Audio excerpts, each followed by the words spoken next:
Stars are whispering tales of old, planets spinning, stories bold. Life is dancing through the night, countless worlds in the starlight.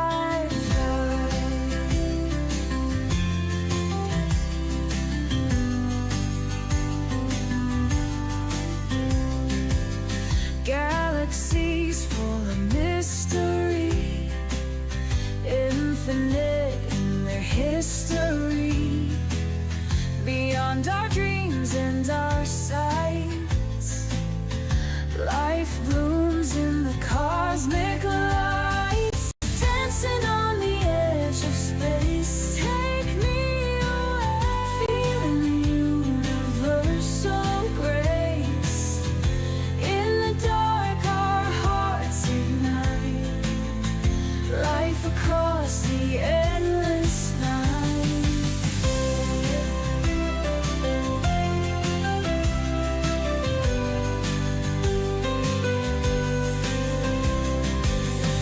Nebulas with colors bright, birth new wonders in the light. Comets trail their sparkling tears, life endures through the years. In the silence of the void, every heartbeat is enjoyed. From the depths and to the heights, life expands through cosmic night. Dancing on the edge of space, and off we go, feeling the universal grace. In the dark our hearts ignite, life across the endless night.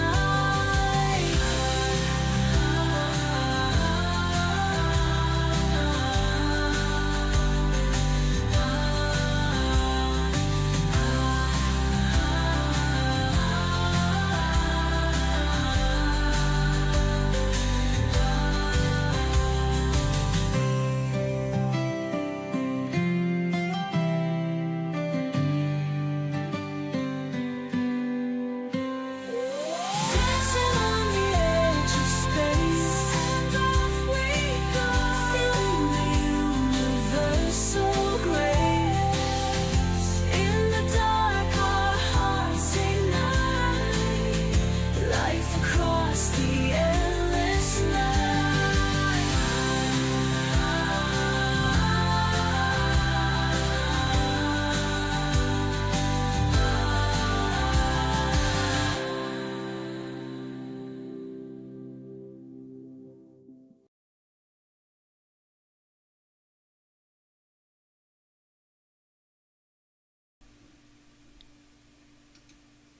Oh, hello, everybody. Welcome to Skytour Livestream.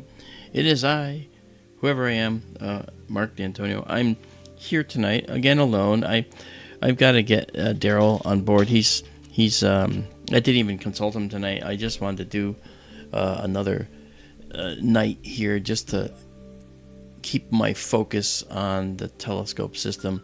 We had just to give you a little update, we had a technician out at the Benson scope, 200 miles away, and they fixed the roof, but then we couldn't test it because a massive thunderstorm came through along with a dust storm.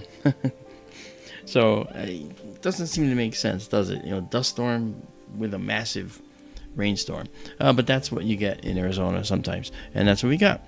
So Tuesday we're going to test the roof one more time, and also we had a camera mounted outside the building facing toward the west, and it got sheared off tonight by the roof itself, because the roof went too far during a test and it just sheared the camera right off.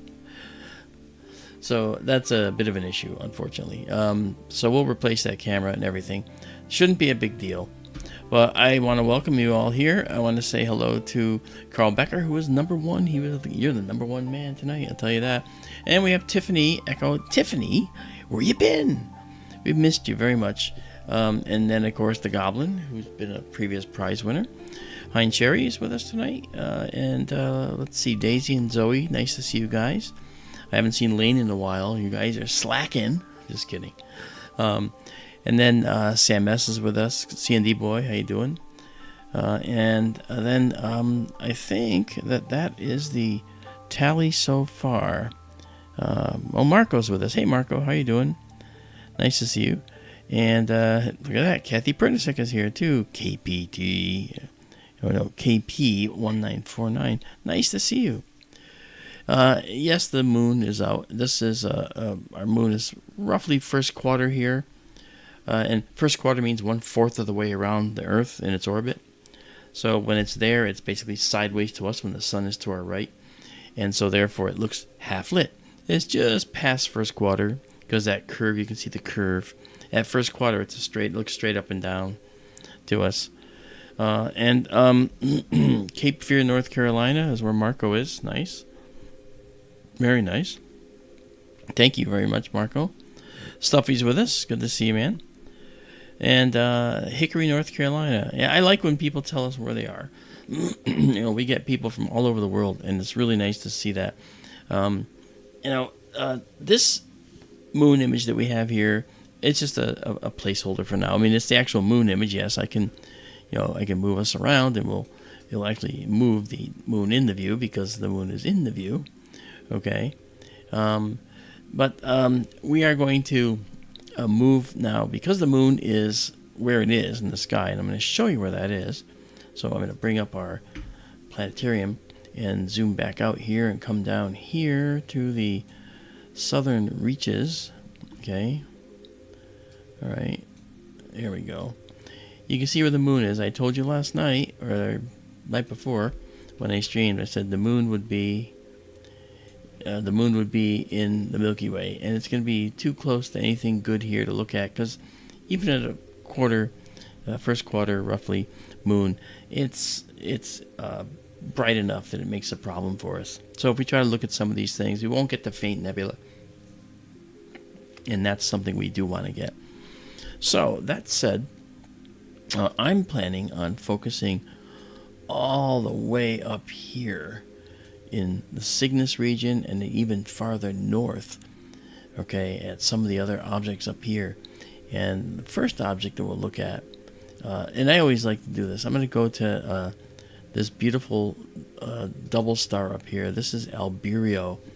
Alberio is beautiful. So let's move off of our moon here, all right, and let's go up to Alberio and check that out. It is so beautiful. Oh, Kathy said she saw me on Bill's show. That's nice. Yeah, that's really cool. Okay, so here we are. Let's tell the telescope to go up to Alberio. You'll see it move up now. Here it goes. And we don't have any dust storms out here. In fact, if I show you while I was doing that, this is our all sky. You can see we're going up to Cygnus, which if we bring up our constellations, all right, there's Deneb. Okay, it's off a little bit. Okay, I probably turn that a little bit. That's okay. And then we're going up. We're going up to Alberio, which is right about here. Okay, so we'll take that off of there for now, and bring you back down. All right. And so Alberio is going to be in here, I think. I just have to bring us up to our standard 1 second shot here and get us up to our proper... Yeah, there's Alberio. I can see that focus. That's another thing that's good about this. When you actually do this, you can see the focus is off, but this shows you the colors really nice. Okay, Alberio is a pair of stars. One is an orange star and one is a blue star. All right, and if we look at this, and I will focus shortly, but if we look at this, okay, these stars up here, Alberio, let me center that. You can see how much faster it is now because we got our Starlink back in operation. So we look here, and our spectral types here are K3, that is K numeral 3, and then Roman numeral 2. Okay, that means it's a giant star. Or K3 means it's not a K0 or a K1 or 2, but a K3. So it's a little bit into the Ks, or the orange stars. And the other one is a B star, and it's actually a B 9.5. It's almost an A star. Okay, now if we actually mess with our focusing, now you don't see any other stars around here because I have our gain way down. The gain should be up to about 250. Okay, and when we bring up to 250, you'll see other stars in here. And we can actually do this now. And you can see now that. Now what we're going to do is we're going to focus the stars. And to do that, I'm going to utilize our autofocus system here. All right.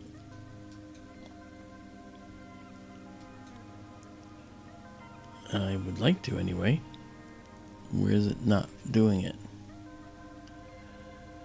All right, let's see. Oh, maybe it was, but I was just...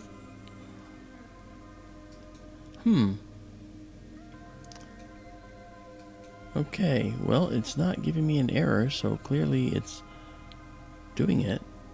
Let me try and see if it works. Let's just try this. Okay, it's got some stars. Let's see if we can go and get the focuser to do its thing.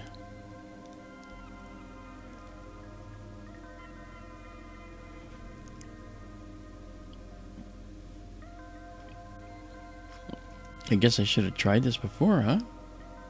It's working. I mean, it's going over there, so...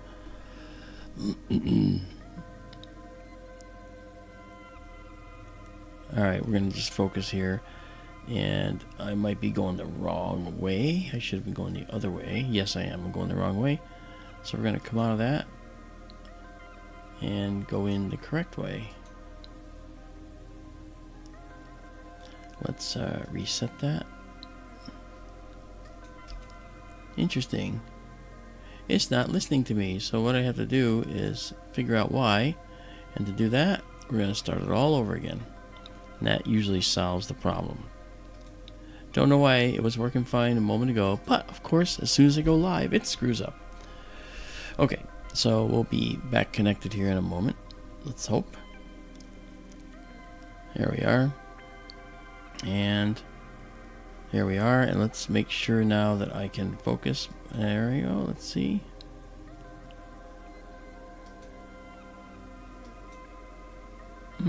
Well, this is not a good thing. Disconnect and reconnect.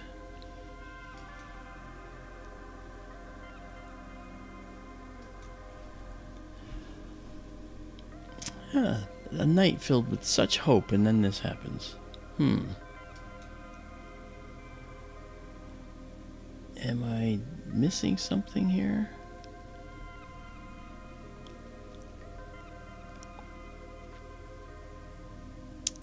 Yeah, the Yay technology is right.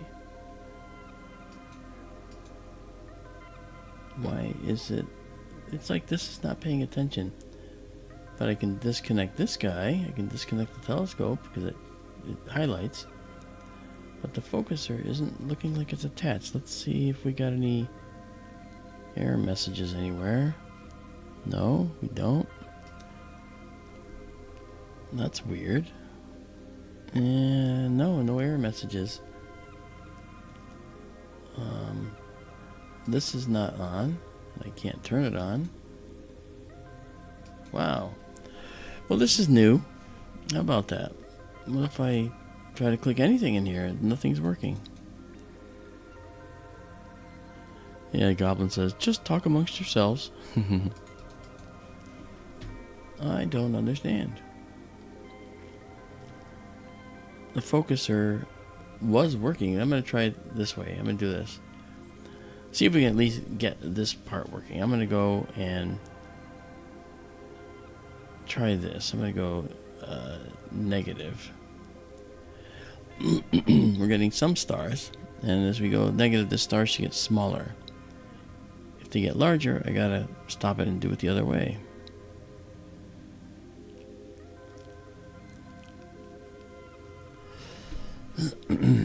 Yeah, it's going the wrong way. Should have gone positive. Okay. Let me stop and go positive.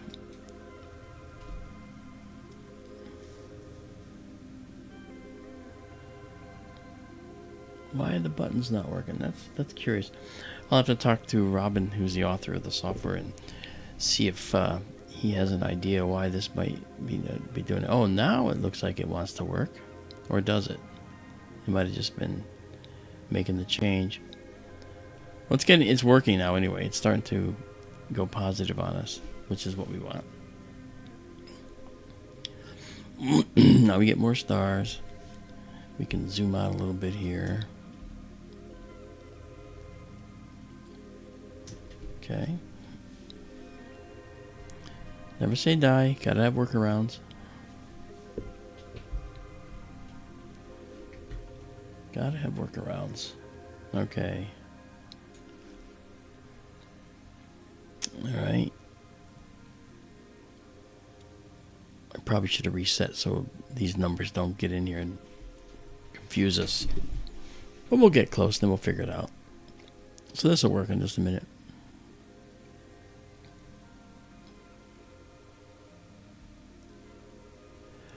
So you see the curve is starting to be generated down here. And as we get close, it's going to end up going up the other side. Notice we're getting more and more stars. Now we're up to 116 stars, and we only had a couple before. And when we focus in the positive direction, it's green. When we focus in the negative direction, it's red.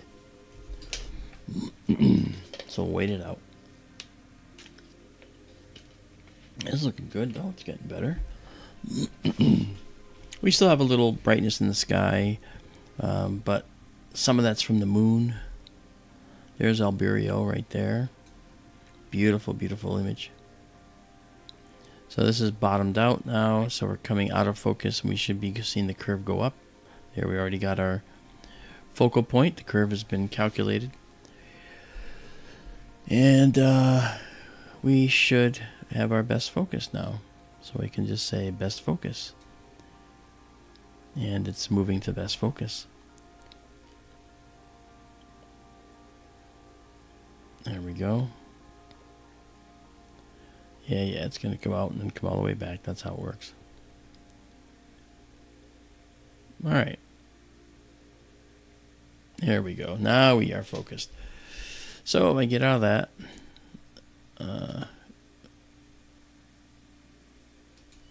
well, I want to get out of that. No, that's not. Wow. What's going on? Well, I'm missing something. There's got to be something I'm missing. There has to be something I'm missing. Got to be something I'm missing. Why would this do this? For instance, I get this up, and I can say nearby, and I should see a couple of stars. Yes, like the Alberio. I hit that, and it doesn't want to get rid of that. What the heck? Is it my mouse? It's not my mouse. Wow.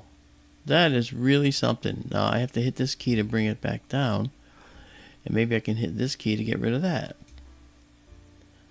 Yeah. Okay, that's wild. But will I be able to do this now? Yeah, see, that works. Okay, and will the focus work if I want to hit that? No. Okay. Gonna have to figure that out. This is a bug of the program, apparently. Never happened before. Okay. All that said, let's go and zoom in on Alberio for a second while we check it out. Alright, now I'll do this so you can see the colors more vibrantly. Look at that. Isn't that pretty? That's really pretty. And now we have Alberio right there. So we'll set that target name. Yeah, okay.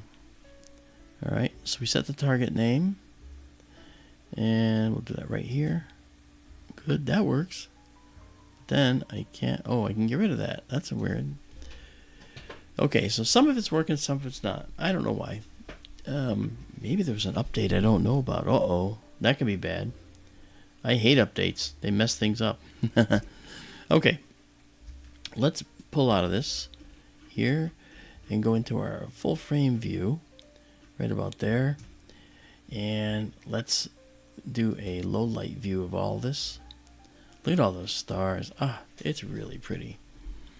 Okay, and now the best thing we can do now that we have Alberio, is we can actually just do a simple stack of Alberio. That's a 1 second stack, but let's do it.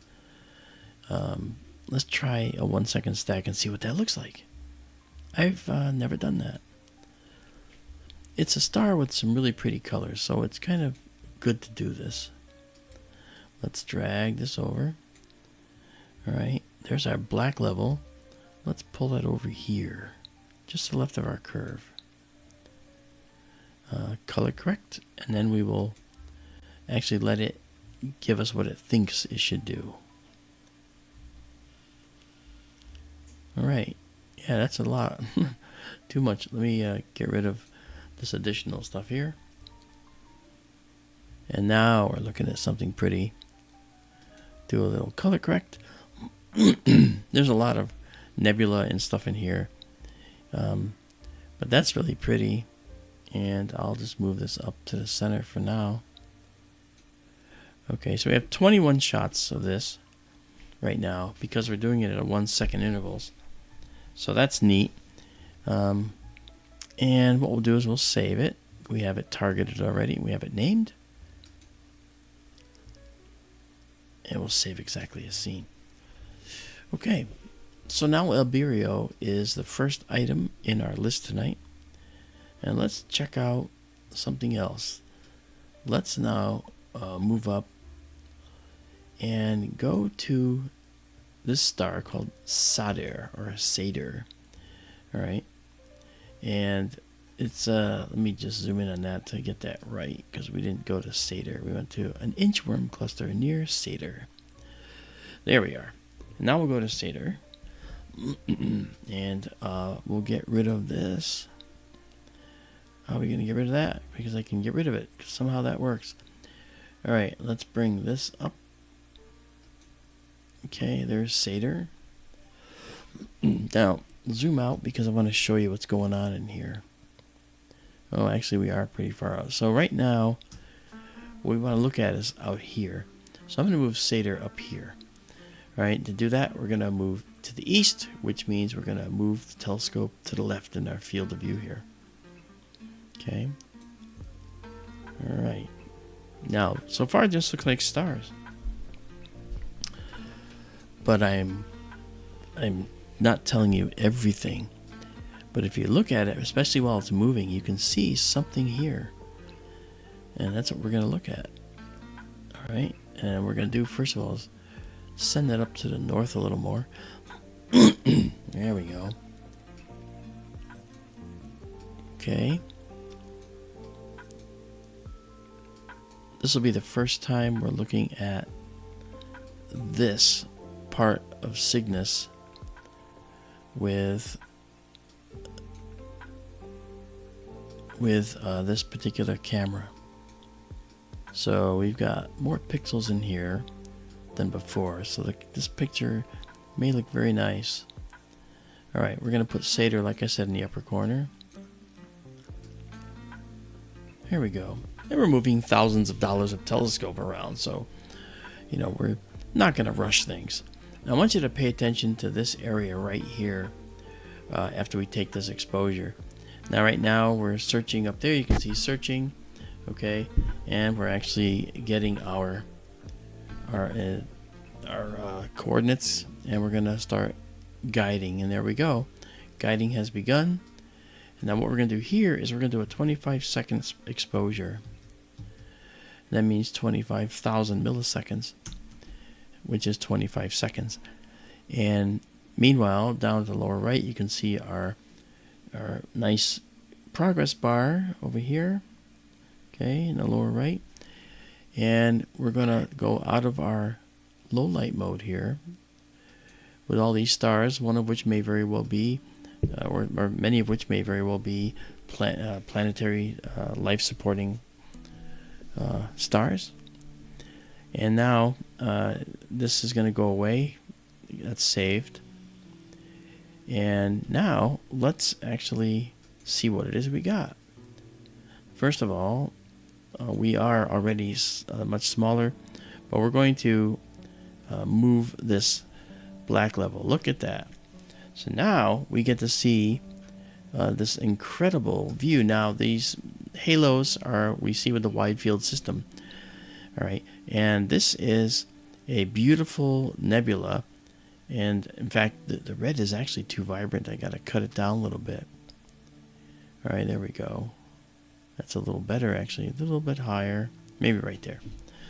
Okay, and this is a stellar nursery area. It's actually an area where we get a lot of diffuse ionization by nearby stars. So it's not your typical stellar nursery. In fact, it's one of those areas in space where nearby stars are ionizing the hydrogen gas, making it look red. That's what it does. All right, and that's what we see.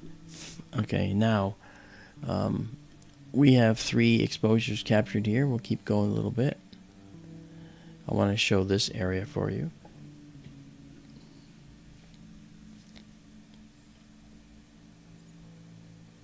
Interesting. Now it looks like my focus is going to work. I don't know what happened there, but I really don't know if it's going to work. I got to try it out. See what might have gone wrong there. I might have done something bad and don't know it. Kevin O'Neill, how you doing? Hey, Kathy Messick, nice to see you. Sally Forth is with us. Nice to see you, Sally. And CND Boy, thank you for the link. We are a nonprofit organization, so we also have skytourlive.org as well. And this object is it's the nebula near Satyr, which is the central star in this area. Okay, so we will call this the Gamma Signi Nebula, which is what it is. All right, and it's not just Gamma Signi, it's the Gamma Signi Nebula. So I'm going to say Gamma Signi Nebula. And that's our name because it doesn't show up in our annotation here. But what I will do is I'll save it with annotations. And there we go. So it's saved. And now look, see, this is working now. Okay, I don't know what happened. I cannot say. Okay, so we'll keep on going. Notice with 7 exposures, it's starting to look really nice now. Okay, even with a first quarter moon, or just, it's actually, the moon's actually called a waxing gibbous right now, believe it or not, which is kind of interesting. Yeah, after a first quarter, it becomes a waxing gibbous. So this is an area of the sky, like I said, where we're filled with dark dust and plenty of it.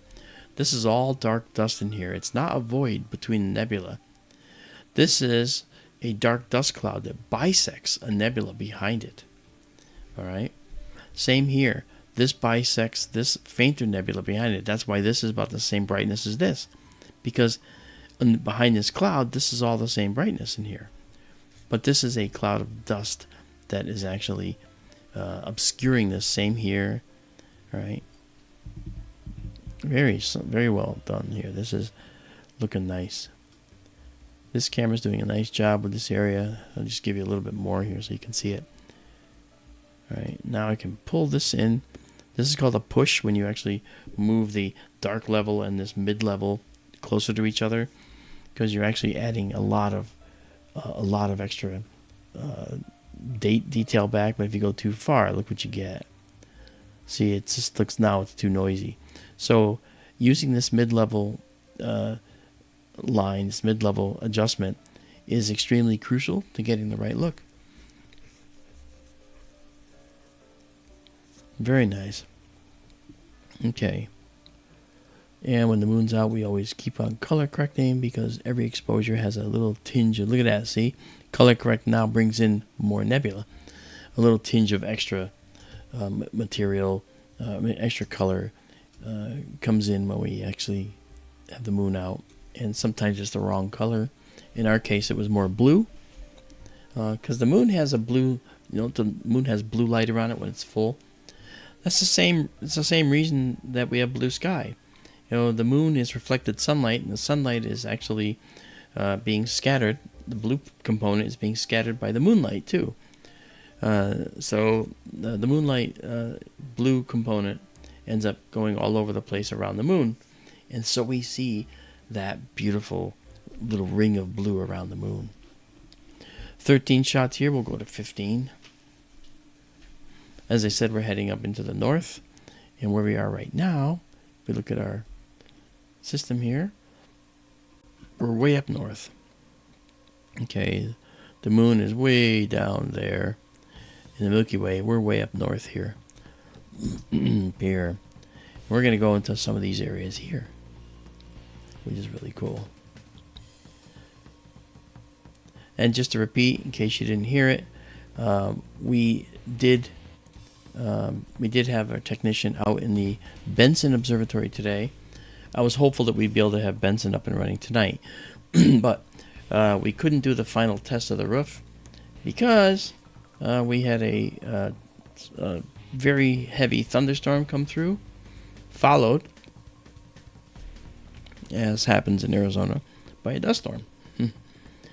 And Ronald, ERRT radio, now lives about 6 minutes from this observatory in Benson, actually. So, the observatory in Benson.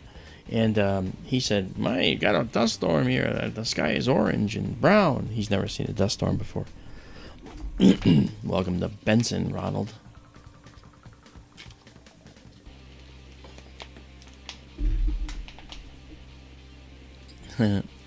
Kevin called me a spacer. Well, it's kind of true. Here's 16. I'm going to save this as this right here. Save it exactly as seen. All right. And now if you go to our skytourlive.org right here, this is the image you get right here. You can download this image and enjoy it. Okay, it's free. If you want fully processed images that get rid of noise and other things in a better way, you could just join our Patreon if you wanted to and support us. And you get several images a month if you join our Patreon. And I think you would enjoy that. Okay, so now we're at 18. I'll save one more time. So this dark dust is everywhere in the galaxy. It's all throughout the galactic disk. Interestingly, the galactic disk is where we think that 3I Atlas, the interstellar object currently in our solar system, was formed. And the reason for that, hey Curtis Horn, how you doing? Curtis just joined us. And the reason that we think it formed in the disk has to do with its chemistry, its composition. It appears to have more carbon dioxide emanating from it than we have seen with other comets, and that's kind of interesting. Jessica S., how you doing? Michael Hedrick, hello. And this is our pre-Labor Day stream because we won't stream tomorrow, and it's probably the last stream, maybe second to the last stream, before the moon heads toward full. When it gets toward full, it just washes out our sky, even with our special filters. So what we're going to do is wait till after the moon starts to go down from full, but that's a couple days, so we don't have to worry about that now. Yeah. Okay. So here's 21. We'll save it one more time and get out and go to the next object. If you think this dust is kind of difficult to see, I'm going to show you some that's a lot more obvious. Okay, so there we go. Alright, and I think I saved it exactly as seen, didn't I? Yes, I did. Alright, so let's come out of here. let's go back to our 1 second low light mode. Here we go. Okay. Okay. Like that. And now let's check out this over here. This is another object I want to show you. There's a couple of nice elements here to the North American Nebula that we're going to check out. First is the Pelican Nebula. Right, so we'll go there now. And the telescope is heading there now. You can see it move. And our field of view is right here in the red. Okay, you can just barely see it because it's so red here. Alright, and this is, I'm sure that I recognize these stars. This is the Pelican's head. And what I'm going to do is I'm going to shift us to the east a little bit because I want to show you the Pelican a little nicer. Okay, there we go. And then I'm going to go and move that up just a little bit. A little bit more.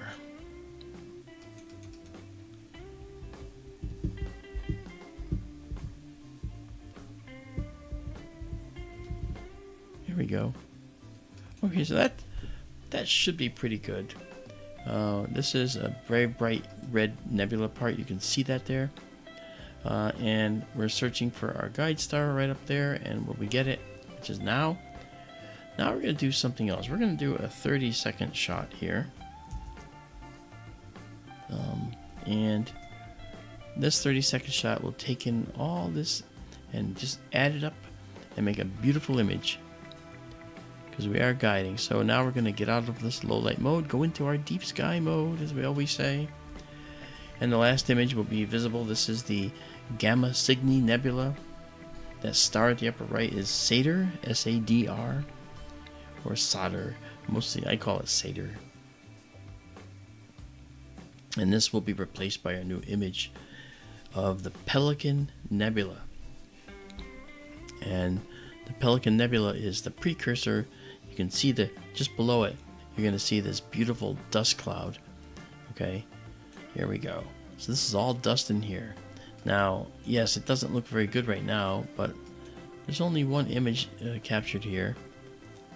So what I'm going to do is do a little modify to that. Alright, and we will see the Pelican here in just a minute.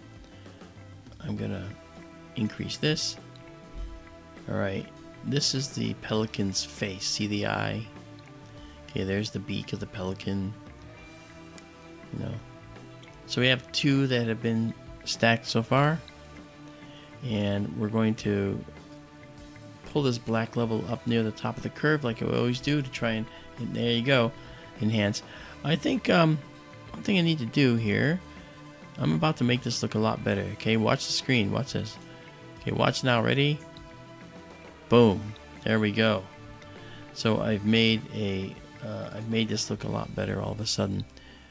And now we're gonna, if we add an unsharp mask, it may be too early for that, but maybe not. So we can see some subtle details in here. That's nice. There we go. Yeah, okay, that'll work. And what I'll do is I'll come over here and I'm gonna move our curves down here. When we color correct, we put the red, green, and blue curves under each other, and this white curve is the average. Okay. Okay, we have a mid-level, and there's also another curve way out here, and that's right here. This is the white level. Alright, we want the white level to be out there. Alright, and then we have our mid-level and our black level. The black level we want to put right up near the top of the curve so that we can maximize the darkness of our space without losing data. If we cross the curve, we'll start losing data. Right? And if I move this mid-level down now, it'll get less noisy and get a little softer, but it looks more eerie. Okay, and as we get more images stacked, we will get a better ability to move this mid-level back to the left. Because if I move it way over now, you'll see that we got a lot of noise in here. Watch. See all that noise? Yeah, that's no good, you know. So we move it to the right a little bit and get rid of the noise. We'll go to here.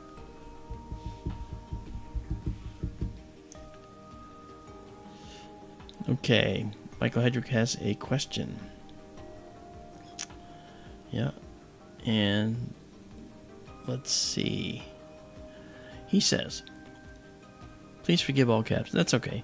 One question tonight from Mark. Nuclear medicine amazes me. Cats often have hyperthyroidism. Radioactive iodine 131 fixes that. So, is there iodine 131 out in the universe? That's interesting. Undoubtedly, that isotope of iodine, all that means is that the iodine atom has extra neutrons in it, making it reach 131. It's very possible that there's iodine 131 in the universe.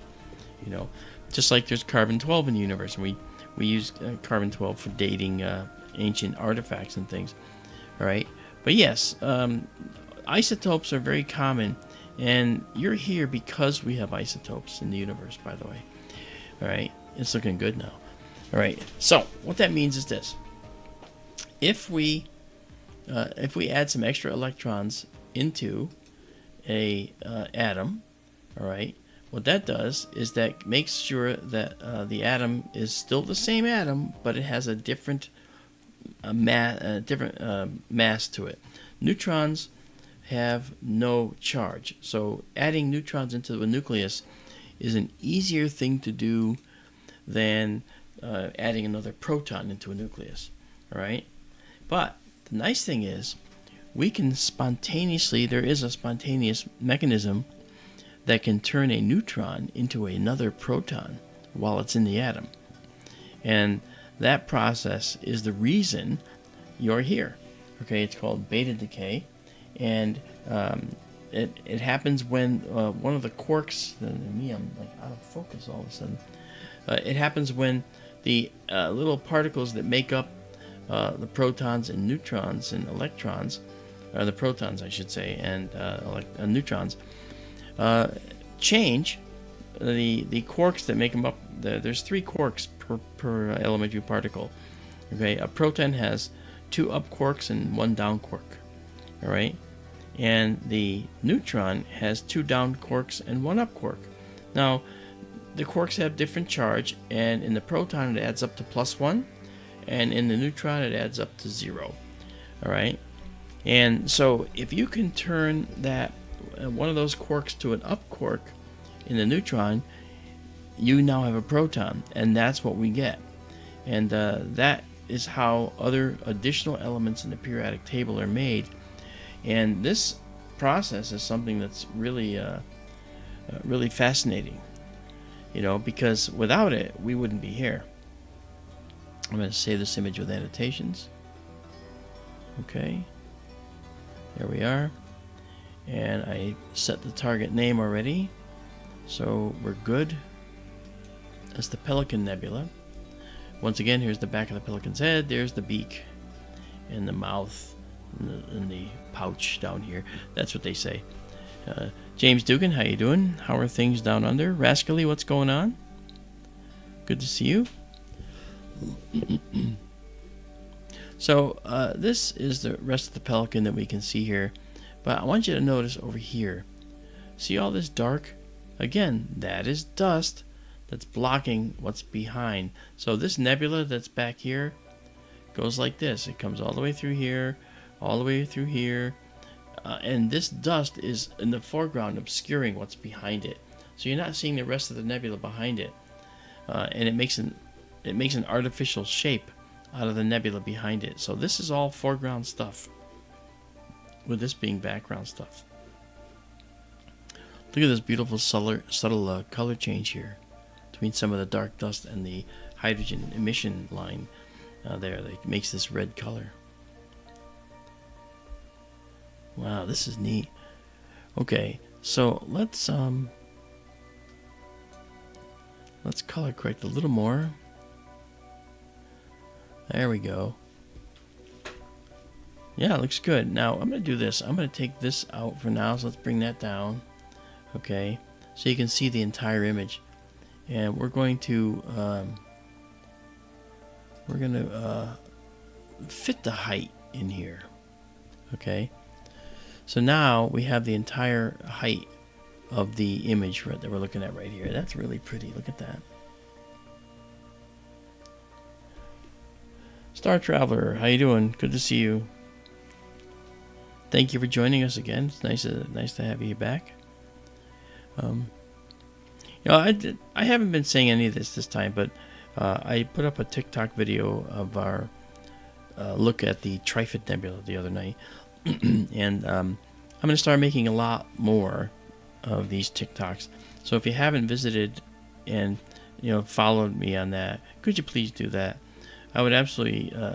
I need to get a number of more followers so I can actually stream to TikTok as well, and do that.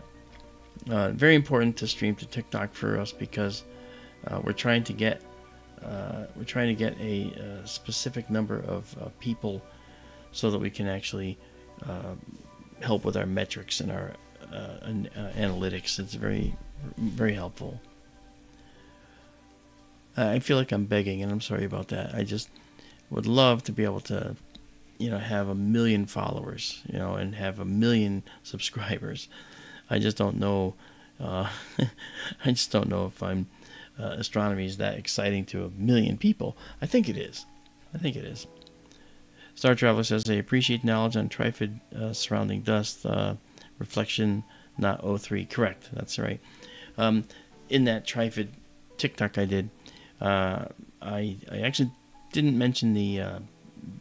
I mentioned the blue and the red as being reflection nebula and emission from hydrogen, but I didn't say that in the TikTok. I said it in the stream. So we're on the Trifid for quite a while. Okay. All right. Let's see what we've got here. We have 18 stacked images here. You can see how beautiful it's starting to look. Look at that. I like this little area. Look at this. These two little stars and this area of hydrogen that's denser than the surrounding area. That's why it looks redder. This is a very dense area of hydrogen gas up here. All right, it's denser than this area. Now that's one potential. Another explanation is that the black dust that we're seeing here, which is carbon and silicate dust, is actually overlying this part of the nebula as well, and this is the only clear view of it. So this might actually have dust all throughout here. Maybe there might be a little hole in the dust, and this is why this is a little better.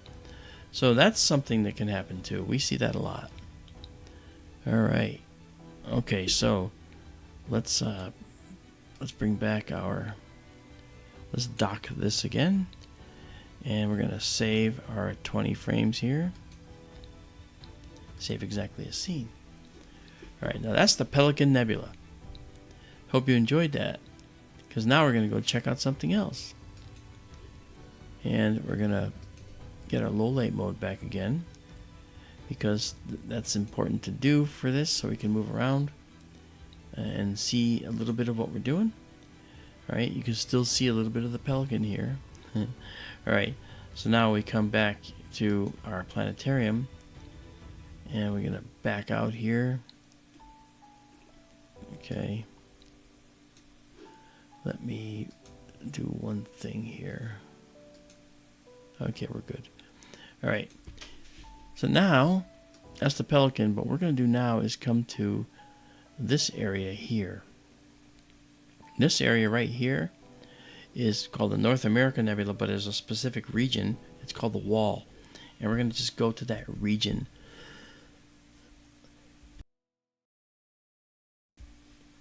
So we're moving down to this region right here. All right. All right. That's interesting. Look at that. Wow. Thanks. All right. So we're back here now, and the wall is in our view here. You can kind of see it. I'm going to just do a quick little, just move us a little bit to the west. Jog us to the west a little bit. Okay. And move us a little bit to the north. Okay. So the area we want to look at is right in here, but you're going to see a lot of stuff here. Very, very subtle, beautiful stuff here. All right, which you'll see. And that dark dust, the result of countless super giants, red super giants that are actually making dust in their outer atmospheres, because that's so far from the center of the star that you can make molecules out that far. And then, oh, there goes a Starlink satellite. That length is precisely the length of the Starlink satellites that we see. Okay. And also supernovae create a lot of this too in the aftermath of the supernova. So we're going to do a 25-second shot here, which is 25,000 milliseconds. That's why I'm putting that in there. And we're going to go. And now I will... we got our... bar is moving now. We're moving the bar. Okay, so we're going to go into our deep sky mode now. And stack it up. And this is something that's really impressive. I really enjoy this. So there is our Pelican Nebula from before. We can stare at this until this is done. Yeah, I said hello, rabbit. Okay, so there it is. Look at this, beautiful. That's a perfect rendering too. Okay, this is an area of the North American Nebula that's sort of in the Gulf of Mexico area. But watch this. We're going to pull this black level back to just before the curve, and then boom, we're going to see a lot more details suddenly show up. Okay, and I'll move that just a little higher. Look at that beautiful, beautiful image. This is the epitome of a starry sky nebula, isn't it? It is beautiful. You know? Oh, beautiful. Beautiful, beautiful. Yeah, so this is gorgeous. And again, I don't know that there is a specific target here other than the stars, which I think are labeled here. So we're going to call this the Cygnus Wall. We're going to name this ourselves, which we can do, because this is what it is. Yeah, Cygnus Wall. Egads, that's beautiful. All right. I'll save the image with annotations. Here it is. And we'll come out of our annotated view to show this. We can zoom in on this too. I want you to see how wispy and streaked this dust looks. Now, the reason it's looking streaked like this is because there's stars whose energy is so powerful that it's pushing the dust in space and making it streak like this, right? The same stars that are probably causing this to glow are probably causing this streaking. But isn't this, look at this, how beautiful this is. You can see clearly how this dust is sitting in front of the nebula behind it. It's very clear. You know, very clear. Let's pull this in a little bit. Oh yeah, this is gorgeous. Just a little bit. Wow, yeah, there we go. Oh yeah. If you look at it kind of carefully, you can see that it almost looks 3D. But that's the Cygnus Wall right here. Look at that. What do you think of that?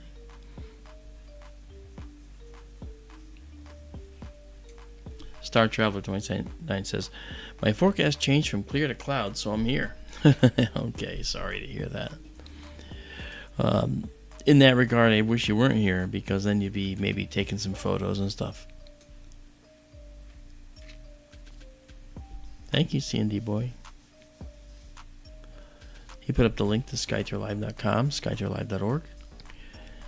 And, you know, you might want to consider, I don't know, you know, like I said, some people like this, some people are rather not, but if you look up here, okay, we have a Patreon, we have an Etsy store, Okay, and if you're at the Etsy store, you can get some of the photos like this that we have below us right here on mugs and mouse pads, underwear, socks. I mean, it's crazy. It's amazing. But I want to point out something.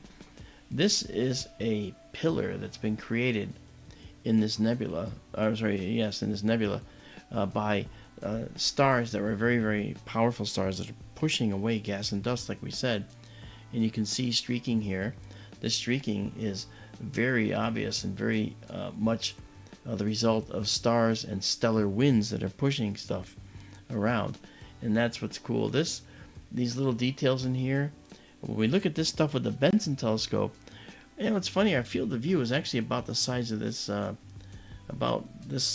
me put it this way, this size right here. Okay, that's about our field of view, like right there. So it's actually it. And that's kind of cool. Sorry, I was in your way. Oops. Right, but you see this beautiful dust in here, and a lot of dust right here. Okay, that's neat. And it's really interesting how this dust is just so bright. I'm sorry, this gas is so bright. This is the hydrogen gas that is emitting light because of the nature of how ionization occurs within the hydrogen atom. The electron bounces off, and as it leaves the atom, it bumps into stuff out there, and then it comes back in, loses energy as it drops back into the hydrogen atom, and the predominant location it goes to is what's called the N, as in November, N equals 2 level. And at that level, we get this beautiful red emission of light, and that's what we got. So that's why red hydrogen gas is so prevalent in the universe, because that emission is the most common one. But look at everything that's going on in here. It's just very, very dense going in here, and we've only got 13 here. I'll save that. I'll save it exactly as seen. Oh yeah, that's beautiful. Wow. Here, let's do this. I'm gonna do this. So we're gonna take this and put it down. Right now, I'm gonna do this. I'm gonna actually move the telescope out of the way for a minute so we can actually look at this in all its glory. Watch this. Oh yeah, look at that. Oh yeah, look at that. Wow. This is live. You're seeing this live. This is not a photograph I took, another time. This is happening right now. So this is right now over your heads. So when you see this stuff, you're seeing this stuff that's hidden from your view, probably because you have a light polluted sky or you don't have a telescope. And this stuff that's over your head is actually very important to how the universe forms life, because this dark stuff here, this dark dust, also has a lot of hydrogen in it. Hydrogen is the most prominent, the most populous element in the entire universe. It's number one. Hydrogen is number one. Hydrogen is number one. Number two is helium. And then next is, believe it or not, oxygen. And then followed by carbon. Carbon, which is, by the way, a lot of the constituent of this dust you see here. There's a lot of carbon-carbon bonded molecules out there, and silicon bonded molecules as well. Silicon molecules and silicates, as they call them, silicates, if you prefer. And these silicates and the carbon make up the bulk of this dust. And they also, along with all the many other elements that are in here, are the basis for planetary development, right? And people development. That's right. You're made of all this stuff, So this dark dust is just dark because it's in the foreground. When it's illuminated, it might look more like this stuff out here, or it might actually start scattering some of the brighter stars blue light, and we see a blue nebula. The blue nebula is this black dust scattering the blue light. And we call that a reflection nebula, but really it's a scattering nebula. It's performing something called Rayleigh scattering in physics, where the high frequency short wavelength light, which is blue, all that means blue light, is absorbed and re-emitted immediately. So that it's just ping, it just bounces out back to the universe in all directions. So we see reflection nebulae. When we look at the Pleiades, we see blue around the stars. Well, that's not just the blue light of the stars reflecting off dust. That's the dust that's scattering the blue part of the star's spectrum. It's a little more complicated than that. Okay, now let's see how many we have here. Oh, get out of there. All right, we have 20. Good call. And so I'm going to save it at 20. That's something. We'll do a couple more. All right. Yeah, that's beautiful. Let's zoom in, shall we? This area is very interesting down here. Look at the detail down here, guys. Really beautiful.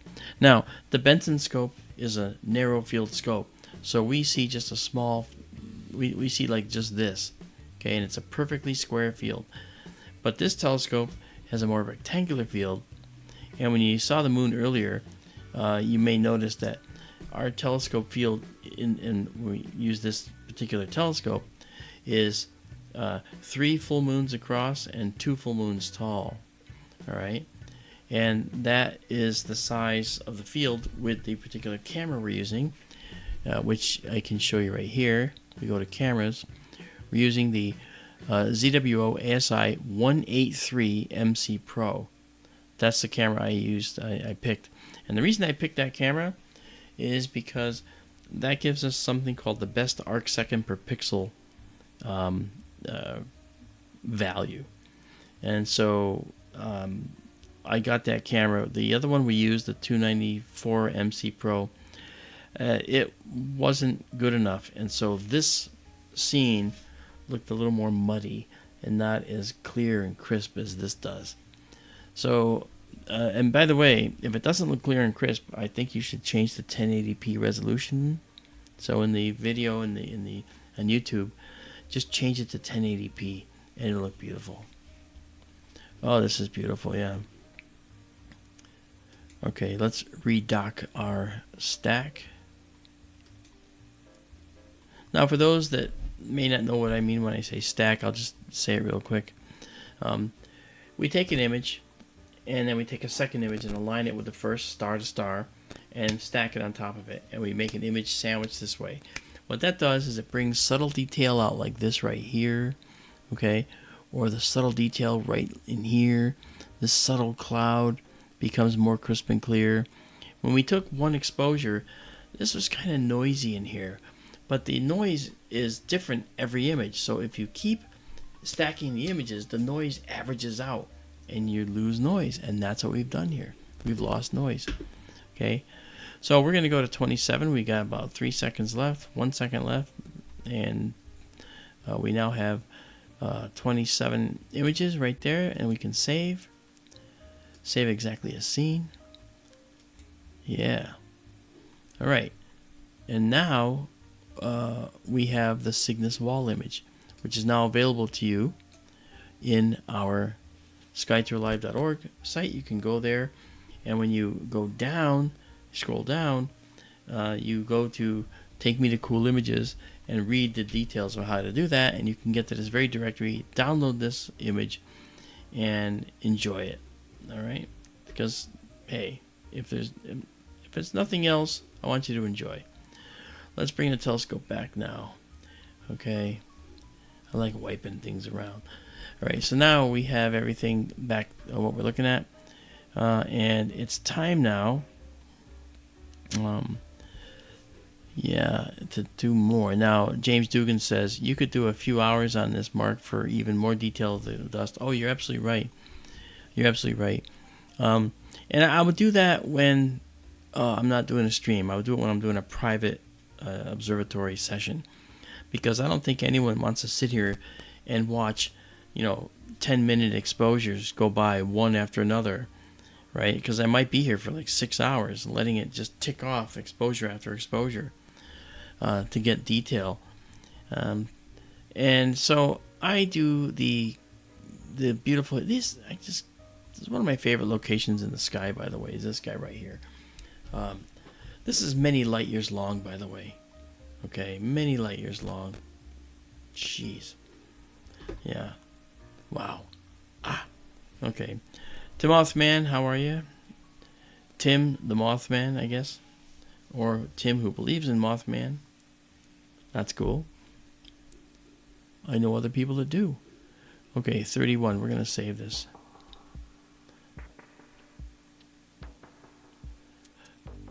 Yeah, Sally Forth, you'd sit through it, I bet you. Yeah. That's cool. She goes, I would. I like that. JSCO 77, how you doing, man? Real time. Yeah, this is real time. Okay. Alright, so let's now go to something else that we haven't looked at with this particular camera, because this camera is new to this system. Alright, now we're going to go up here, and we're going to head even further north. And we're going to go, let's see, before we go that, I want to try this. Maybe it's over here.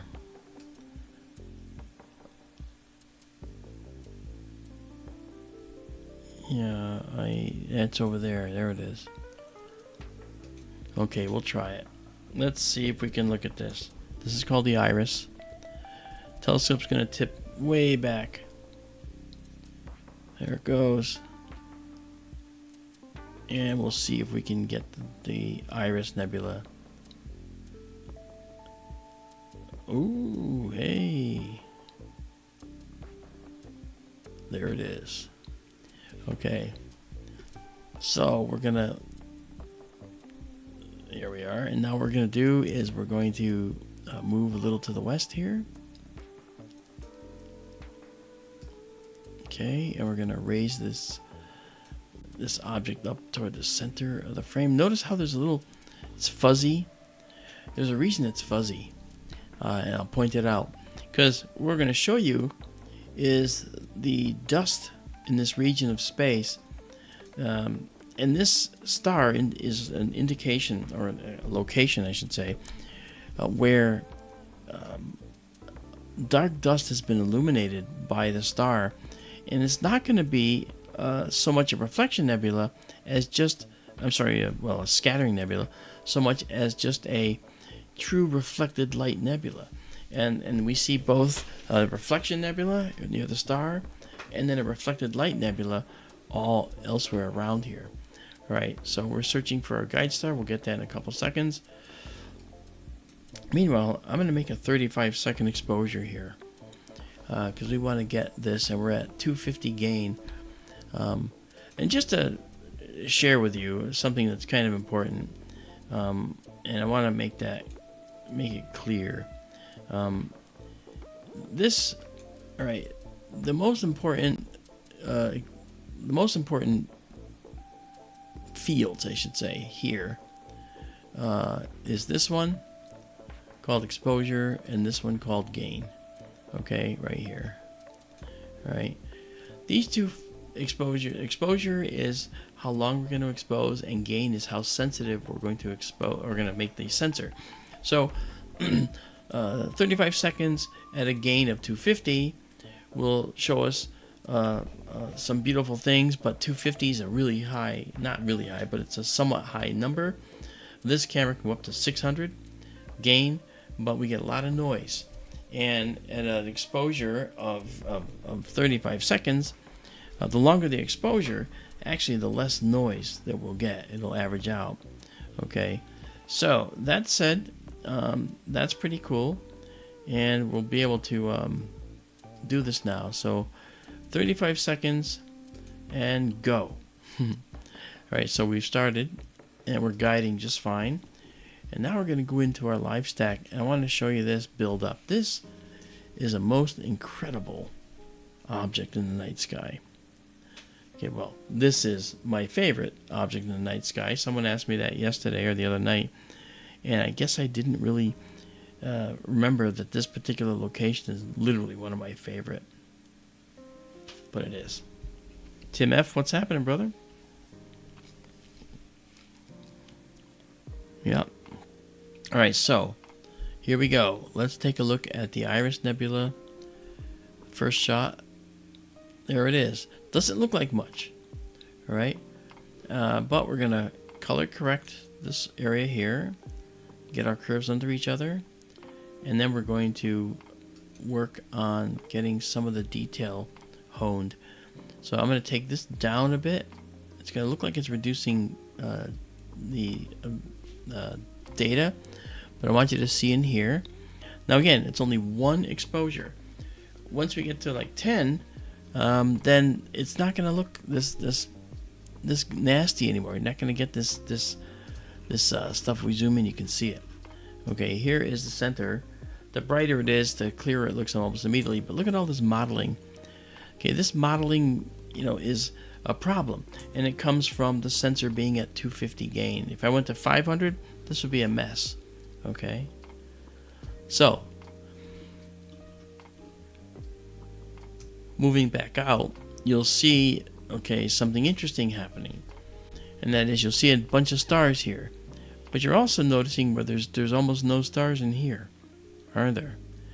Yeah, stars are somewhat missing down here. Why is that? And the answer is because it's dark dust that's obscuring those stars back there. And you're going to see the dust a lot lighter as we move on here. And because the dust shows up very well here. So if we do this, you can start to see the dust now materializing. See that? Okay. And if I move this up, it'll start to add some contrast. All right, so let's move this, actually move it down because that was better before. Okay, now I want to show you something interesting too. Once we move down, as you move down, you'll notice that in this region here, you'll notice that we have like stars showing through here and a little bit there. Okay, and especially right here. Now what's going on? This is actually a hole in the dust, and you can see the stars in the background here showing through. So now you see how it's a three-dimensional separation between these layers. This dust is sticking up into the universe at that spot in our galaxy, and it actually has a little bit of a gap in it where strands of dust are separated, and we can see through those strands to the stars behind. So you can see how these stars back here are like the equivalent of these stars in distance. They're actually kind of all the same. It's a backdrop seen through the hole, and that's kind of neat. And this nebula showcases this three-dimensional view of the universe very well, because you can see it quite nicely. That's gonna do another color correction. There we go. See, now the dust is starting to be more brown. Okay, and that's the thing that we want to see here. So as we bring, let me over process just to show you a little bit more about what's hiding back there. Okay, so you can see there's a lot of dust in this region. There's a lot of dust. There's some down here. Okay, now this doesn't look very good, but when we actually start to process and pull this midline in just a little more at a time, you'll start to see how we get more dust showing up. But this is the iris, and you'll notice, incidentally, that the only part that's blue is right here. That is the reflection nebula, or the scattering nebula that we talk about, where the dust, which is dark, other than if it doesn't have starlight shining on it, that dust is, because it's very, very small, it's a few micron sized dust particles, and this dust is very, very happy to scatter the blue light coming from that star. Every star has a spectrum, and in that spectrum you have red, orange, yellow, green, blue, indigo, and violet. Roy G. Biff. I used to teach people that. And Roy G. Biff, most of that light is allowed past the dust, but the dust takes in that high frequency light, which is the blue, and it redistributes it. Woo! Shoots it back out into the universe in all directions. And so now we get this.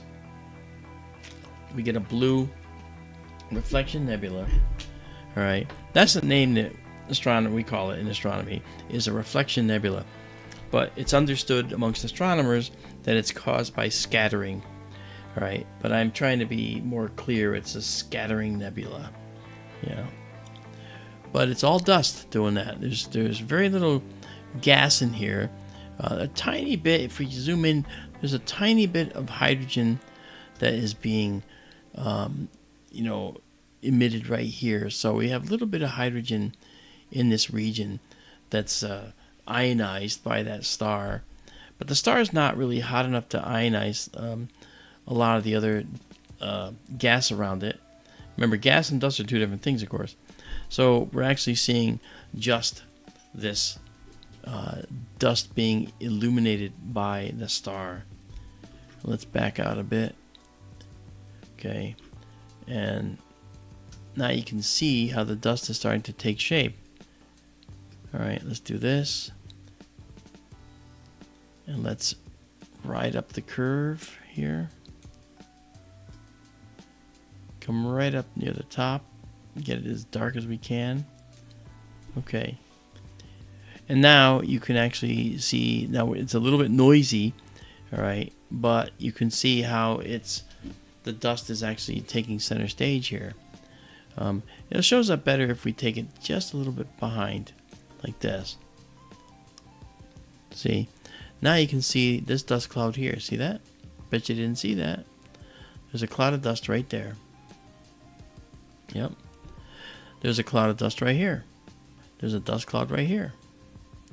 There's a dust cloud over here and over here. Right? And there's dust going all the way down to the bottom of this frame. There's dust over here. It's an extremely dusty region of space. Get out the broom and start sweeping, will you?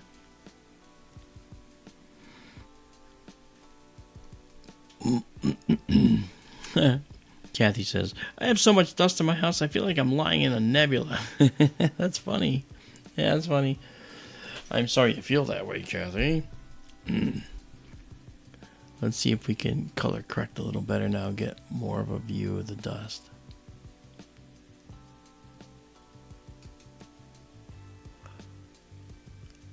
Yeah, see, it's getting better. Little by little. Let's try that. Let's try to shift that a little. Not sure that I like that though. We'll come back down to this. Okay. So that's the beginnings of this nebula. Nebula just means cloud, by the way. Yeah. And you can see that hole is actually illuminated dust. It's not dust that's scattering the light from the star, though. That happens out to a certain radius, but then it just becomes light that reflects off of the dust, and that's what we see there. Because it's not actually going through the scattering process. Once it gets through some of the other dust, it just is a soft light that's reflected, and that's what we see here now. This is a very complex nebula. I can't wait to look at this with Benson, because with the Benson scope, it's going to be about this big of a field, and we're going to have this huge with much more detail, probably twice as much detail as we're seeing here, and we're seeing a lot here. Isn't that cool? Yes, it is. And Mr. Django, Steven Smet, how are you? Nice to see you. Good morning to you too, over in Belgium. Yeah. So 15 exposures so far. And let's see, it'll know, I think we will know this area. It'll be able to tell us what this is, of course. That's the Iris Nebula. We'll set the target name. Yep. We'll save our annotated view. Annotation saved. And off we go. Nice. So now we can do our first save at 16 images. 16 images. All right.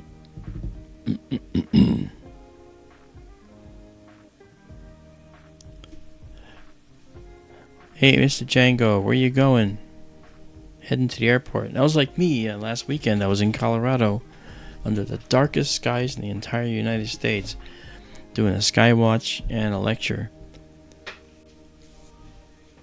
And I think I may have told you guys the owners are very interested in getting a observatory, a sky tour live stream observatory on their property. I was blown away by that potential. So that would be actually 3 telescopes that are deep sky telescopes. The one out here is going to be a solar telescope here in Connecticut.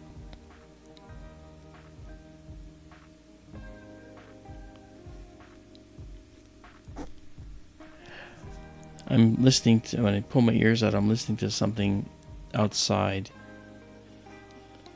And I'm pretty sure it's a bear trying to get into my garbage bin. Again. Barry's okay. As long as you don't mess with him. I don't mind Barry.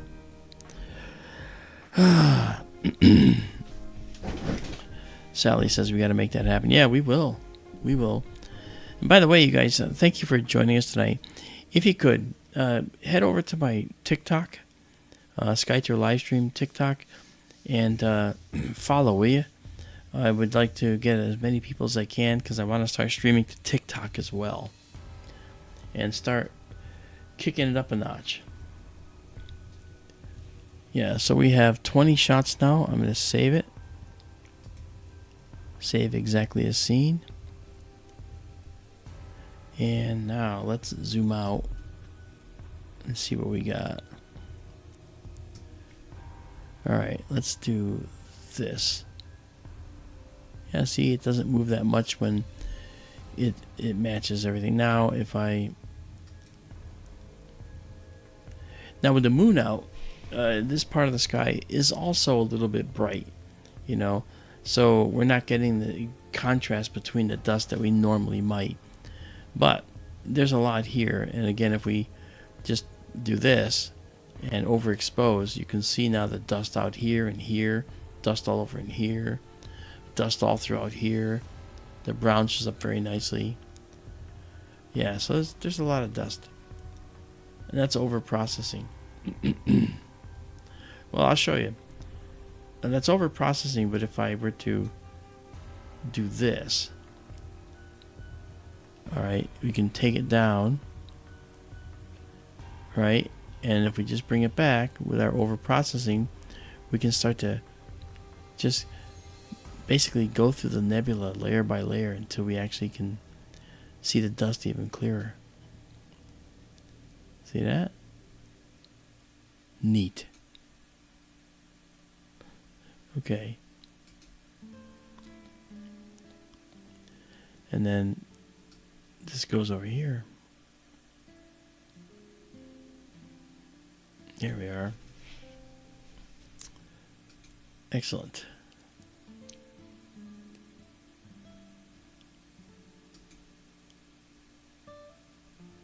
Okay. 23 images. We'll save and save exactly as seen.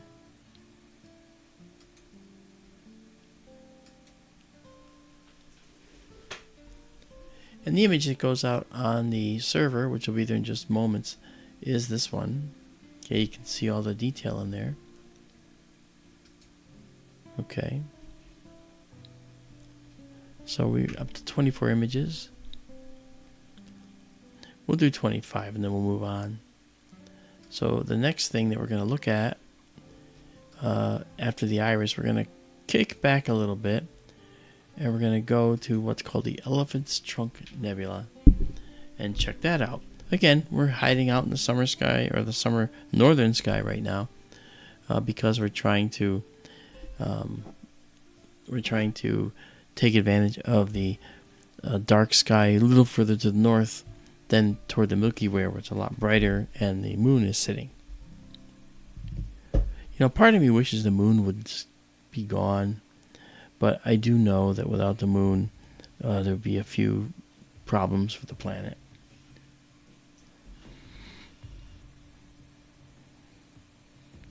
Okay, 25, I'll save. Okay, so we had that beautiful dust ball in space is now a dust ball in our mind's eye. And it'll be up on the server in moments, if not already. Now, let's do this. Let's go check out. Let's go check out this object here, the Elephant's Trunk Nebula.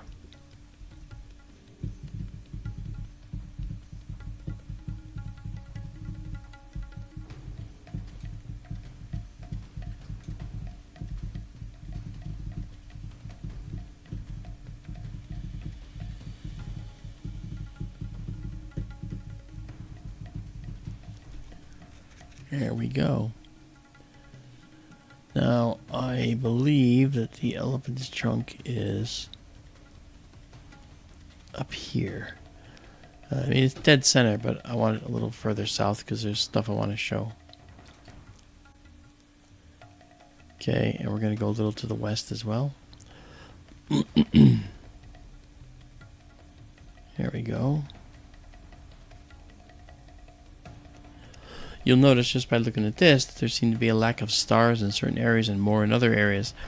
There's a lot of dark dust in here that we're going to go check out. Let's just do a quick 25-second shot just to see, make sure that we're in the right location. I can also do this and have it tell me if I'm in the right spot. Yep. So I am. So we can live stack and just take the chance that maybe we're close.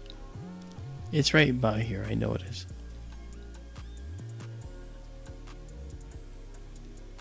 Yep, we'll clear that out. And there it, oh, look at that. Wow. Alright, so what we're going to do is do that. I'm going to bring that down because we're over processed that. And now we're going to back this off before our curve. And we're color correct here.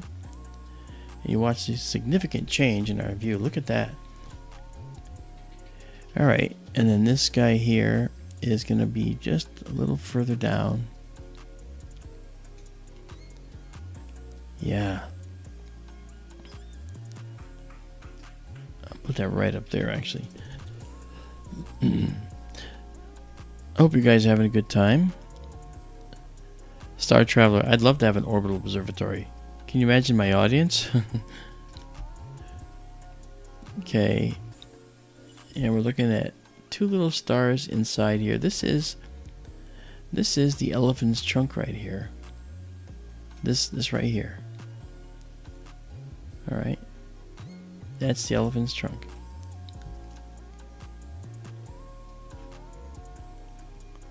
Oh yeah. We'll color correct because we have a lot of hydrogen gas in here that's being ionized for sure. Yep. Yep. Definitely got a bear outside pounding. This is pounding on my door. Ay, ay, ay. I'm glad you guys liked it.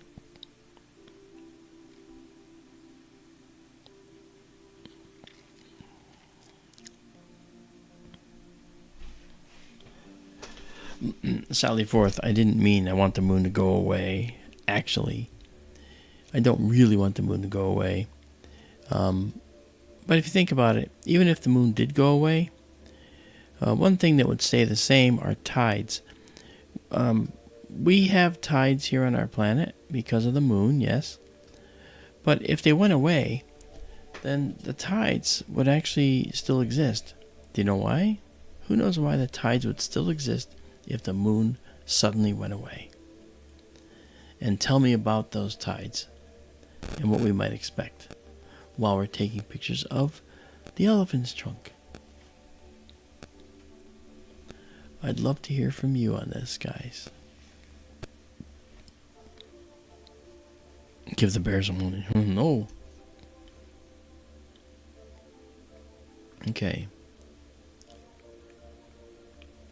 Remember the question? Hopefully you do. The question is, let me just get this done. Save the image with the annotations.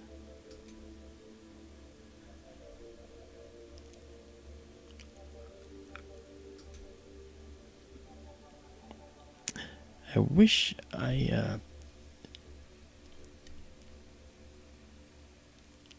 I see. Okay, gravity. Okay, good. Tilt is another question, another answer. She's trying to convince us we don't need the moon. No, I am not. Okay. All right, first of all, if the moon disappeared tomorrow, we would still have tides. And the reason has to do with understanding where tides come from in the first place. All right. So in the chat, tell me where tides come from in the first place. What's the basic principle behind the tides?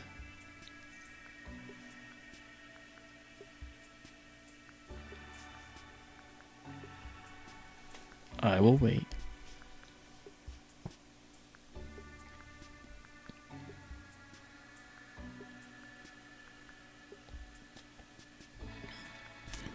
Okay, Mr. Django says magnetic field. Rotation of the Earth from Kathy Messick. Okay. Well, all those things are important, but the motivator behind the tides, Tim Othman says gravitational pull. That's getting closer now. That's much better. I knew if I just waited. Mr. Django got it. That is right. Well done, Stephen. The sun. The sun's tides would be occurring anyway. Okay? Now, the moon is much smaller but closer to us, and the sun is much bigger and farther from us. So we wouldn't get the same amount of tides from the sun. It'd be about a quarter of the moon's influence on us. So we'd still get tides. It just wouldn't be as deep. In the North American continent, the Bay of Fundy has the steepest amount of depth, or the deepest amount of depth of tide change. It's about 30-something feet that it goes through every time the Earth rotates through, and we get the gravitational pull of the sun and the moon, right? So we would have less than that. So the depth that would change wouldn't be 30 feet. It probably would only be about maybe 5 feet, 6 feet, 7 feet.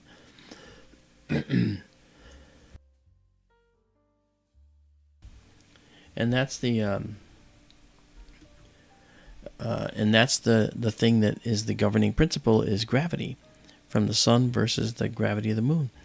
So if the moon went away, we'd still get tides. It just wouldn't be as pronounced. And that is something that we have to consider. You know? So we consider, as far as life goes, the moon certainly helped out, because with the moon's gravity tugging on tidal flat areas that are tidal flats, it meant that these tidal flat areas were deeper, longer, lasted out of water longer, and there was a bigger swing of water depth over certain areas and the specific tidal areas and shallows around the world. And so the moon and the sun together made a fertile area where life could learn how to stay out of the water for a little bit longer. So had the moon never been there, could we have still developed? The answer is yes, but maybe, just maybe, we would not be the same. Maybe things would be different. JSCO says, my thoughts on 3i Atlas. What are they? Well, 3i Atlas, let's just take a step back into the history books. 1i, I means interstellar, 1i Oumuamua was the first interstellar object, right? And 2i Borisov was an interstellar comet that came through our solar system. And 3i Atlas is so far what looks like another interstellar comet. Now, it's outgassing in the same way that Borisov did. What's different about it is the composition of the outgassing and its trajectory, which I'll tell you about. The outgassing of 3i Atlas is different in that it is showing a higher concentration of carbon dioxide than we normally see in a comet. All right, so that makes it interesting. The second part that's interesting, and it's a 0.005% chance of this happening naturally, is that it's coming in on the plane of our solar system, and as it does so, and that means it's coming in like level with our solar system. That means that maybe it was created out in the galactic disk because our solar system is in the galactic disk, and it's level with the galactic disk. So an object coming in means it's been flung here from the galactic disk in some way, and for some reason. So that object made its way into the solar system, all right, for whatever reason. Now, it's passing, as it comes in, it's going to pass sort of near, not exactly near, but sort of near Jupiter as on its way through. Then as it keeps going in toward the inner solar system, it's going to pass by Mars, and then it's going to pass by Venus on the way out. Now, it's in what's called a hyperbolic trajectory, which means that it's not bound by the sun's gravity. It's going to come in and swing around and leave. And the reason we know that it's interstellar is because of its speed. This object is moving at 137,000 miles an hour. And an object from our Oort cloud, the cloud of the comets, the realm of the comets, a big spherical cloud around our solar system, could only pick up just so much speed if it was traveling into the inner solar system by being, perturbed or disturbed by a passing star or something. So that's the only reason we know that it's an interstellar object, because 137,000 miles an hour is way too much for something falling from the Oort cloud. All right. So that is effectively why we know it's an interstellar object. What we know about it as being, is it a comet or is it something else? And it definitely appears to be a cometary body so far. Now, the path and the trajectory is weird and strange. And Avi Loeb has said that maybe, if it was a space probe, it would make sense, right? Because a space probe would pass by, if it's probing planets in an area of the universe and it comes through a solar system or a star system, it might automatically maneuver itself to pass by some of the planets that it's been able to discern in the star system. All right, so that can be true. And all he said was, it could be true. It doesn't guarantee it is, but it could be. And so we should be on the lookout for potential probes that are launched from this object to come to Jupiter, maybe Earth or Mars. And if you were an advanced solar or universal civilization, you'd probably do that. And there'll be robots, just like Voyager is someday going to be, caught by the gravity well of a star and go through their solar system. And what if they had planets? It's like, hey, look, this probe coming through. I think that this is really interesting, you know. Now Kathy says, I think Avi thinks everything strange visiting our solar system is alien. Actually, no, he doesn't. I know him personally, and we've talked, and one of the things that he has said is that he hasn't said it's alien. What he has said is, let's not lose the opportunity to see if perhaps it is. And because it makes sense, if we were designing a probe to go to another stellar system, we would have the probe have the capability of looking for planets, if it could find them, and decide what its trajectory was going to be. So, because it's going by Jupiter, then Mars, then Venus, that's actually hitting 3 of the 8, right? Not bad. It missed the Earth, but who knows? Maybe that will send out some probes if it's really alien, if it is. So he's saying that we can't deny the possibility that this could be that, because it's really quite interesting. Now, the other thing that's interesting is that the Juno probe, Juno, Juno is currently at Jupiter, and Juno is scheduled to be decommissioned, I think, in September maybe. And what they're going to do is they're going to fly it into Jupiter's atmosphere and let it burn up, so that it doesn't erroneously contaminate, say, Europa, if it happens to somehow land on Europa. That's neat. That's a very, very interesting way to do things. It's sort of like the Prime Directive in Star Trek, isn't it? But one of the things they're talking about now doing is, because September's not too far away, right?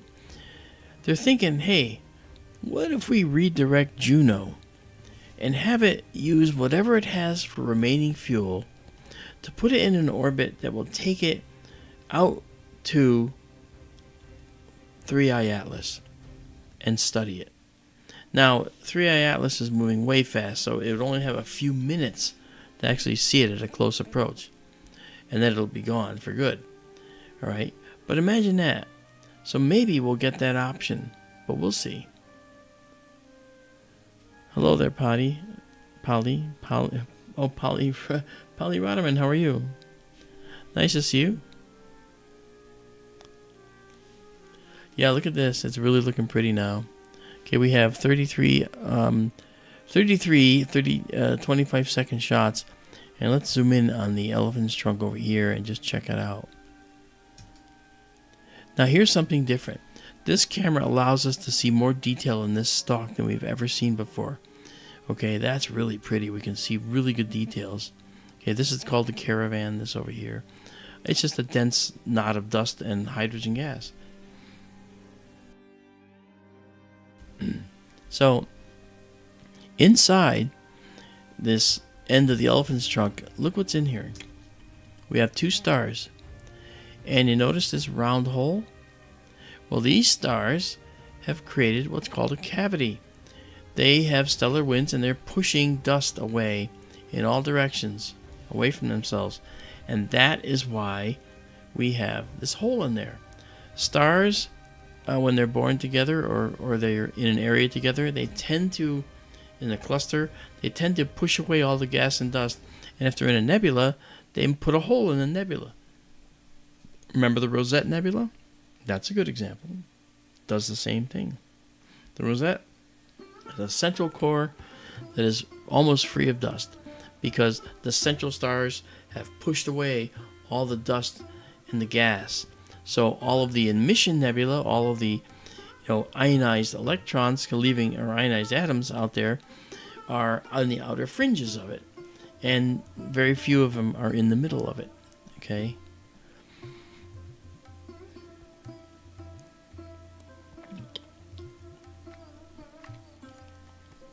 Yes, Avi, JSCO, yes, Avi is talking to the Juno folks about, basically it's a once-in-a-lifetime opportunity, really. And since the Juno probe is going to be decommissioned in September and be flown into Jupiter to die, be destroyed, I see no reason why they can't send it on a final mission of glory to look at this beautiful object coming through, which is most likely a comet, by the way. Even Avi says it's very clearly most likely cometary. But we have to do our diligence and look at the possibility. That's all he's saying. Well, there is our beautiful elephant's trunk. That's gorgeous. Really nice. Okay. So that's 39. I'll do one more. I'll do 40 images here, because I've gone on. That's such a big mouth. And I'm going to save it. Save it exactly as seen. Here we go. All right. I hope you guys enjoyed that tonight. We took a few looks at a few objects, and we are going to be back on a night when we get to see a little bit more on the back side of the lunar cycle. There might be one more day we could do this up in the north side, and we'll go to more objects up there. But for tonight, I'm going to sign off and say goodnight to you. I hope you guys have a good evening. I'm glad you're here. I'm glad you joined me tonight. And remember, check out our TikTok. Subscribe, or what do you do? Follow me on TikTok. Subscribe to Skyter Livestream if you haven't already. I think most of you have. But for those that haven't seen the TikTok videos, go check them out. And go check out our Patreon. It'd be great if you could, if you were interested in supporting us on our Patreon. Okay, we got our Patreon right here. We've got our Etsy store right here, Sky Tour Shop. Got a lot of cool stuff there, right? We got our elephant's trunk right there with a beautiful cavity that's made by the stars in there. That's pretty cool, And we have the caravan over here, and this is a lumpy caravan. This is a area of really neat, dust that actually is illuminated very nicely. Then we have a beautiful dark area right here. This dark area is kind of cool, because what that says to us is that that's a very dense area, and so most likely there's planets potentially forming in there, and we're probably getting the stars that are going to form in there from the hydrogen gas. And then someday, maybe in this location here around us in this area, we might end up with a planet that can support life. And that's not something that is uncommon in our universe. Now, I wrote a book called The Populated Universe, as most of you know, and that book is available on Amazon. But the book has a subtext of life in the universe is probably the rule and not the exception, right? And we say that because, of course, our carbon-based life and our absolute requirement for oxygen in our atmosphere fosters life here, and that's really important. So if it's happened here, it's happened elsewhere, and because carbon is the fourth most abundant element in the universe, as I've mentioned, then we know almost for sure that carbon-based life is probably the rule as well and not the exception. So you folks, I hope you have a good night, and thank you so much, my Skytour family, for coming out and joining us tonight. I look forward to doing this with you again, and for now, have a good night, and we'll talk again very soon. So long, everybody.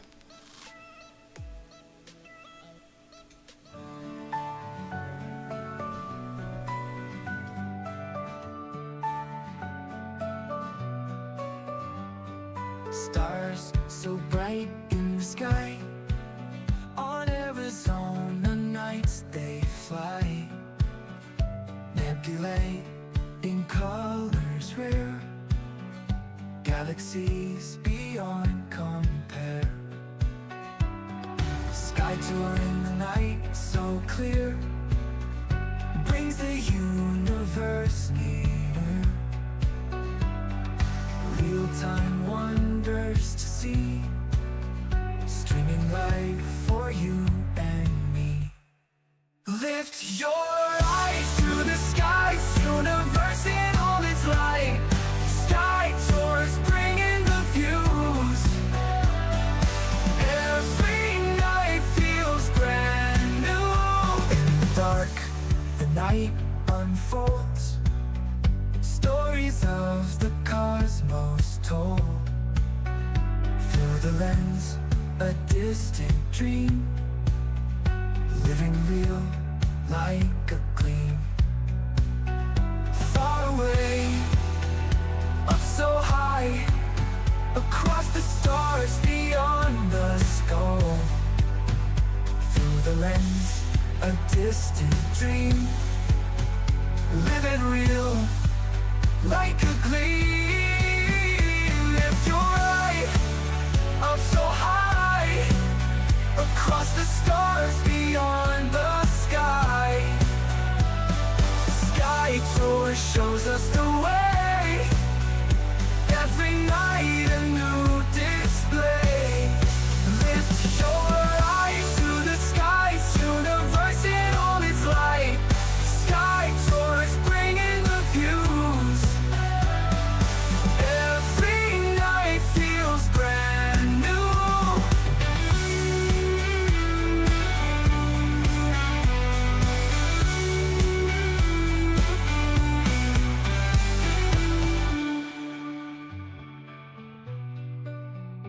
Lift your eyes to the skies, universe in all its light. Sky tours bringing the view,